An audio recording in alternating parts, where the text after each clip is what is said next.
नमस्कार स्नेहा जुड़िया किचन को आपण मानक बहुत बहुत स्वागत। आज मु दही भेंडी रेसिपी नहीं आसी। चलतु डेरी नकरी आरंभ करवा आज रेसिपी। सर्वप्रथमे दही भेंडी बनवाई आवश्यक सामग्री गुड़िक देखि नबा।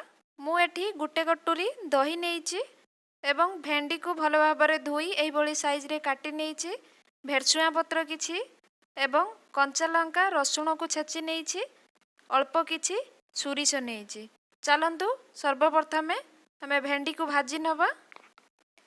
भेंडी भाजवाई मुझे कड़ाई को गरम कर नहीं। बर्तमान तेल पकाईदेवा। तेल को गरम होगापाई किछि समय छाड़ीदेवा। तेल भल भाव गरम हो गले आम छोट छोट काटिकी रखिथिबा भेंडी को कड़ाई रे पकाइबा।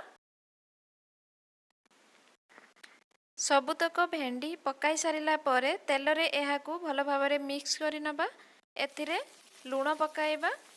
वर्तमान भेंडी को लाइट ब्राउन हवा जाए फ्राए करी चलेबा।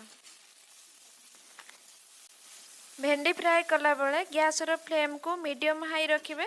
देखंतु भेंडी हमर लाइट ब्राउन ही आसलानी। वर्तमान गोटे जगह को भेंडी को काढ़ी दबा। देखंतु एई भली भाबरे भेंडी को फ्राए करी नेबे। से कड़ाई रे तेल पकाई आमे दही भेंडी पई छुंक प्रस्तुत करी नबा। तेल गरम हो जाइछि। सोरिष से पकईदबा। सोरिष भल भाव फुटीगला आमे भेरसुआ पतर पकाइबा। वर्तमान छेचिकी रखिथिबा रसुण कंचा लंका से पकाइबा। आपण माने चाहिले सुखिला लंका भी यूज करि परिबे। एहा को भल भाव मिक्स करि नबा। रसुण हल्का फ्राई होई गला परे सेतिरे अल्प हळदी एवं कलर पाई अल्प लंका गुंड पकाई भल भाव मिक्स करि नबा। वर्तमान गैस रो फ्लेम को आमे ऑफ करि दबा। एहा को ठंडा करी आमे सेतिरे दही ढाली दबा। एहा को भल भाव मिक्स करि नबा।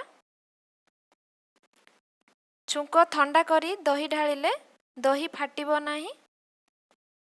वर्तमान एथिरे आमे स्वाद अनुसार लूण पकाइबा। अल्प चीनी पकाइबा। दही जो हिसाब रे खट्टा थिबो से हिसाब रे चीनी पकाइबा एवं भाजी की रखिथिबा भेंडी को सेतिरे पकाई देबा एवं भल भाव मिक्स करि नबा। प्रस्तुत हो गला आमर दही भेंडी। आज रेसिपीटी आपण मानक केमिति लागिला कमेंट बॉक्स रे जणाइबा को जमारू भूलंतु नाही। Thank you.